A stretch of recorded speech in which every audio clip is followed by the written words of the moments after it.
Le nom de BlackRock se murmure dans les couloirs de la finance, souvent avec un mélange de fascination et d'appréhension.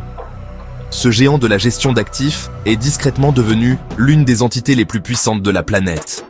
Avec des milliers de milliards de dollars d'actifs sous gestion, l'influence de BlackRock s'étend bien au-delà de Wall Street, touchant la vie des gens ordinaires du monde entier. Fondée en 1998, l'ascension fulgurante de BlackRock est tout simplement météorique. La taille massive et l'influence de l'entreprise lui ont valu des éloges et des critiques, certains saluant son acuité financière et d'autres s'interrogeant sur son pouvoir démesuré. Les tentacules de BlackRock s'étendent à pratiquement tous les secteurs de l'économie mondiale.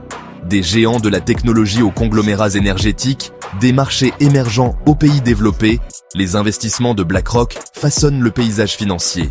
Cet essai explorera le pouvoir caché de BlackRock en examinant son influence sur les marchés mondiaux, la politique et les économies.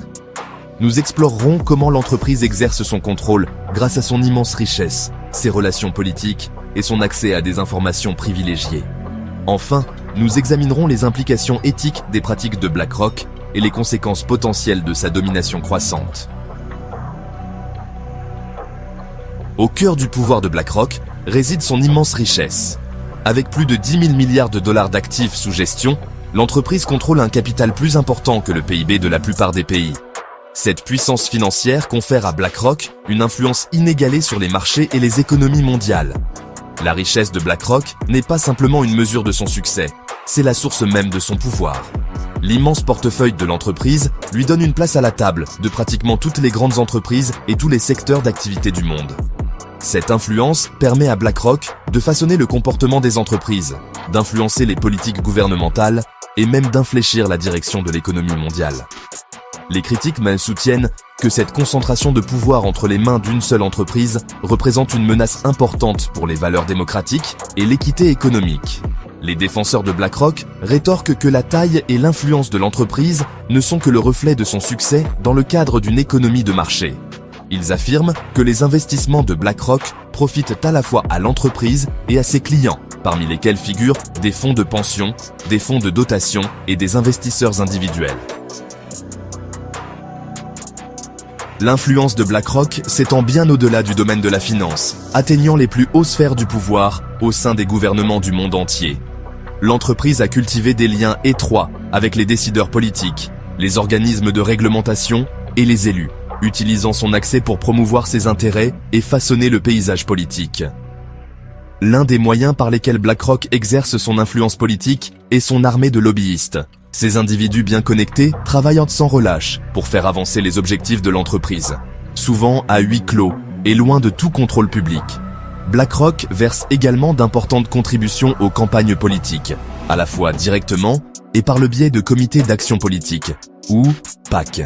Ces dons donnent à l'entreprise une voix puissante pour façonner le débat politique et influencer l'issue des élections. Les critiques soutiennent que les activités politiques de BlackRock lui confèrent un avantage injuste sur le marché et sapent les principes démocratiques.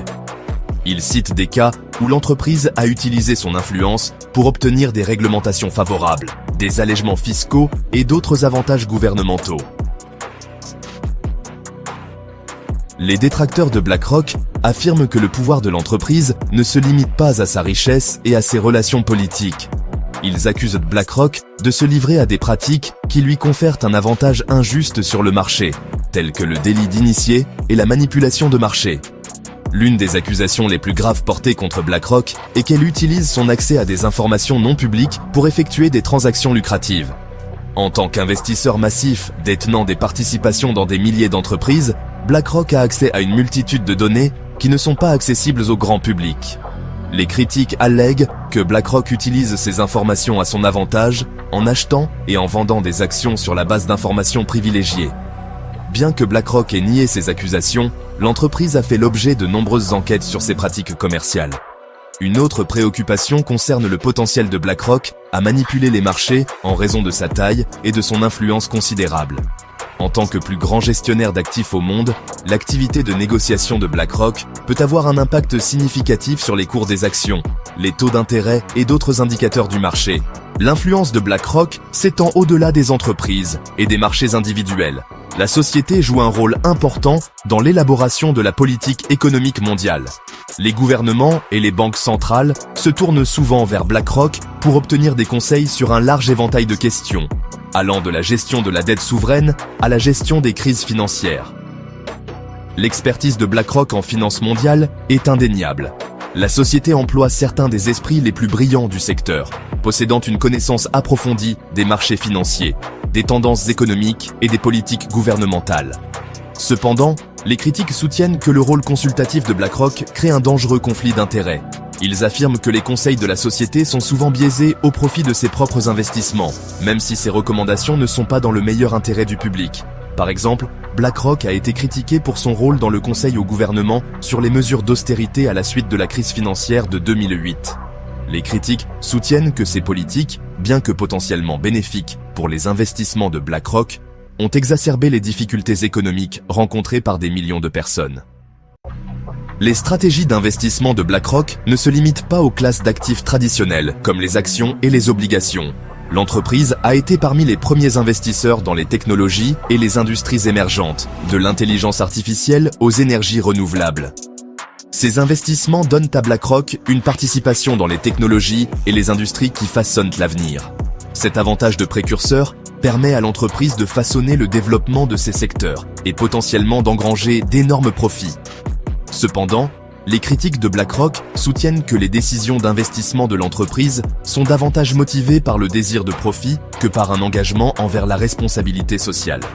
Ils soulignent les investissements de BlackRock dans les entreprises de combustibles fossiles et d'autres industries aux antécédents environnementaux et sociaux discutables.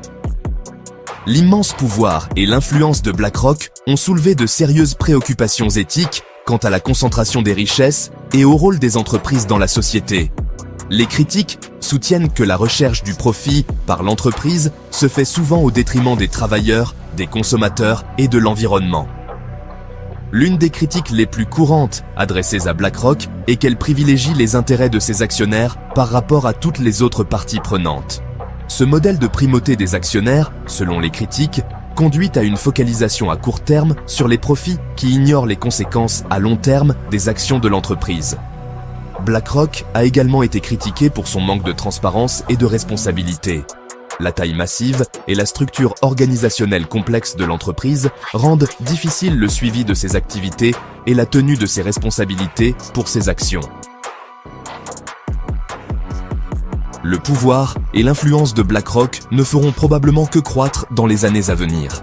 Les actifs sous gestion de la société devraient continuer d'augmenter et son influence s'étend à de nouveaux secteurs et zones géographiques. Cette croissance soulève des questions importantes quant à l'avenir du capitalisme mondial et au rôle des entreprises dans la société. BlackRock utilisera-t-elle son pouvoir de manière responsable ou continuera-t-elle de privilégier les profits au détriment des personnes et de la planète ? Certains experts estiment que l'influence croissante de BlackRock constitue une évolution positive. Ils soutiennent que la taille et l'expertise de l'entreprise la placent dans une position unique pour relever les défis mondiaux tels que le changement climatique et les inégalités de revenus. D'autres sont plus sceptiques, affirmant que le pouvoir de BlackRock représente une menace pour la démocratie et l'équité économique. Ils réclament une réglementation accrue du secteur financier et une transparence accrue de la part de BlackRock et d'autres institutions financières puissantes. BlackRock est une société complexe et controversée. Ses partisans louent son sens des affaires et sa capacité à générer des rendements pour ses investisseurs. Ses détracteurs dénoncent son pouvoir démesuré, son manque de transparence et son potentiel à manipuler les marchés et à influencer les politiques gouvernementales. Quel que soit le point de vue que l'on a sur BlackRock, il est clair que l'entreprise exerce un pouvoir et une influence considérables. De ce fait, il est essentiel que BlackRock opère avec les plus hauts niveaux de transparence et de responsabilité. Le public a le droit de savoir comment BlackRock utilise son pouvoir et de tenir l'entreprise responsable de ses actes. Une plus grande transparence et une plus grande responsabilité ne seront pas faciles à atteindre. Cela nécessitera un effort concerté de la part des décideurs politiques, des organismes de réglementation des investisseurs et du public. Cependant, c'est un effort qui vaut la peine d'être entrepris. L'avenir du capitalisme mondial pourrait en dépendre.